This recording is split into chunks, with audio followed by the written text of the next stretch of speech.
Over the past few months, you've heard a lot from Democrat Andrew Cuomo and Republican Carl Palladino, but have you heard from any of the other gubernatorial candidates? Well, if you haven't, here's your chance. Our Casey Seiler is standing by with two other choices you'll have on the ballot this fall. All right, it's been said that politics makes strange bedfellows, so it seems appropriate that I am joined at the table by two competing gubernatorial candidates who are, however, not here to debate. I am sitting with Howie Hawkins, the Green Party candidate for governor, and Warren Redlich. Mr. Redlich is a member of the Guilderland Town Board here in our capital region. Mr. Hawkins has been a candidate for office, U.S. Senate, the mayor of Syracuse, and Syracuse Common Council, although you have not won any of those. Gentlemen, I want to get to your platforms, but first I want to discuss the issue that brought you to the Capitol last week for a fairly unique press conference. Libertarians and Greens don't usually get together for these things. Your argument, the argument that you were making to several members of the press corps, including myself, was that you should be allowed, both of you should be allowed into any statewide gubernatorial debates that are held. Make your argument for me, if you would. Well, for the people of New York, we have a progressive political tradition. Goes back to Governor Roosevelt and what became the New Deal in the 30s. And I'm calling for a Green New Deal that will provide full employment, health care for everybody, fully funded schools, and investment in a sustainable green economic recovery. It's a prosperity plan, whereas the major party candidates have austerity plans. They want to cut and gut state agencies and blame the deficit on state workers and the general public that uses public services. When I say it's because the wealthy have not been paying their fair share of taxes, they've had tax cuts for 30 years. I think those cuts they're proposing are to defend the tax cuts for the rich. But please, just to my question, on the question of debates, because I do want to get to your platform, well, why do you feel that both of you should be included in any statewide televised debates that are coming up? Because I think the voters will respond to our platforms. In my case, the progressive political tradition of New York. And Warren can speak for himself, but being raised as a Republican, I know he speaks more to traditional Republican values than today's Tea Party Republicans. Right. Well, I would echo what Howie said. I think the point is that the people are not satisfied. The media perception, and I think a lot of one popular perception of what's going on is Republicans versus Democrats. It's not Republicans versus Democrats. It's Republicans and Democrats versus us.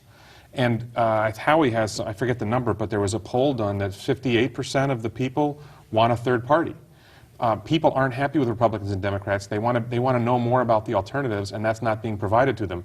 We're not in bed with the special interests, so we can't pay for millions of dollars in TV ads to tell people about what the Green Party or the Libertarian Party stand for.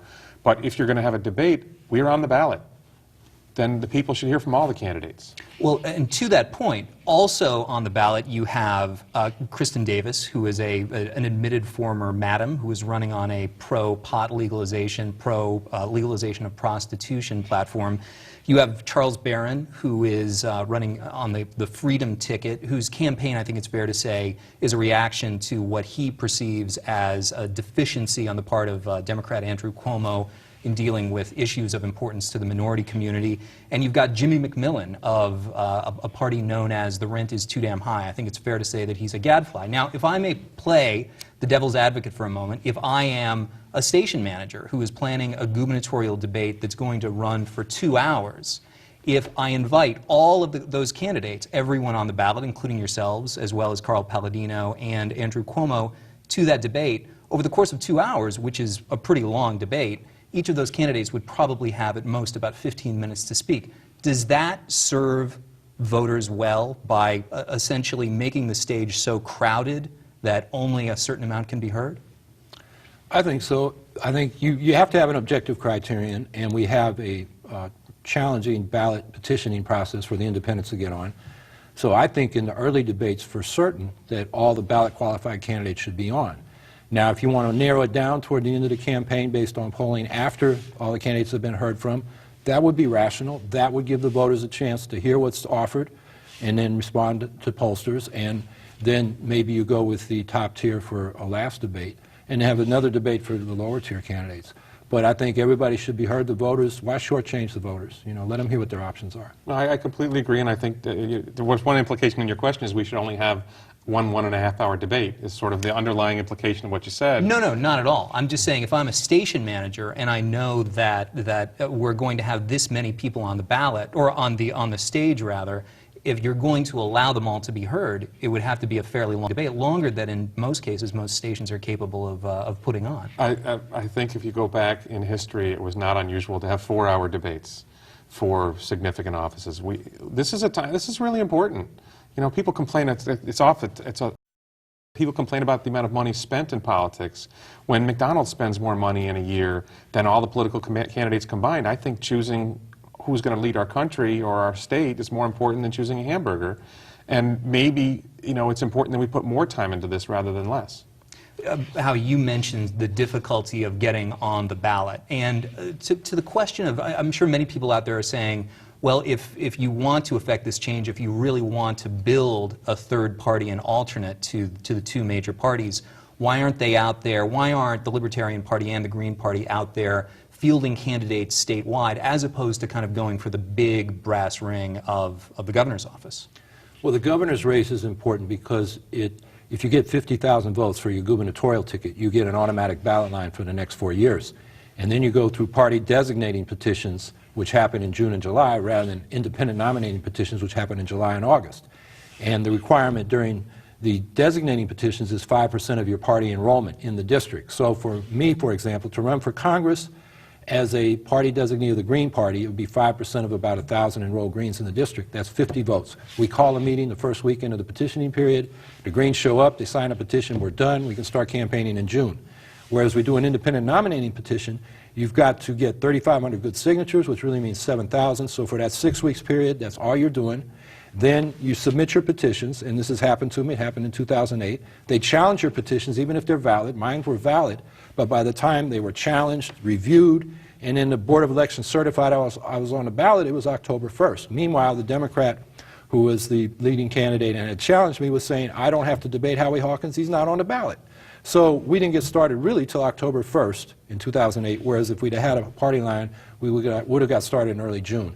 And that's true, and that's one example, but that's true whether you're running for a town council or U.S. Senate. It's a lot easier to get started and start campaigning if you've got a ballot line.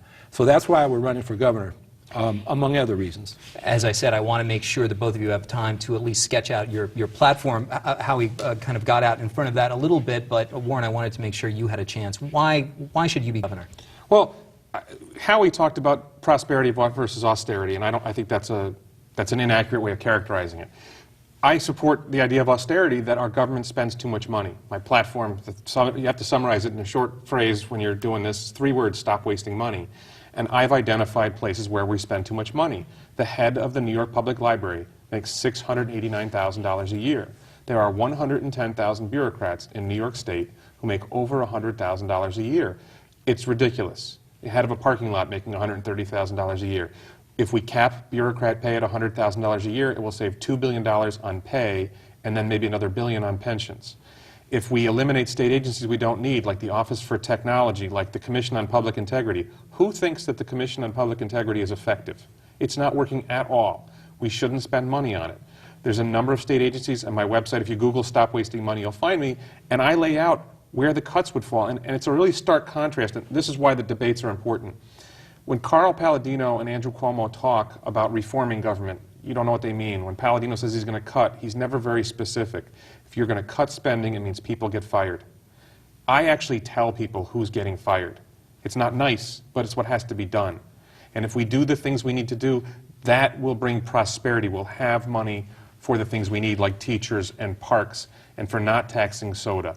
If we want to be able to do the things we need to do, we need to stop wasting money on the things we don't need. All right, well, I'm afraid that's where we're going to have to leave it, but I appreciate your both coming in. Warren Redlich, the Libertarian gubernatorial candidate, and Howie Hawkins of the Green Party. Thank you very much. Thank you, Casey.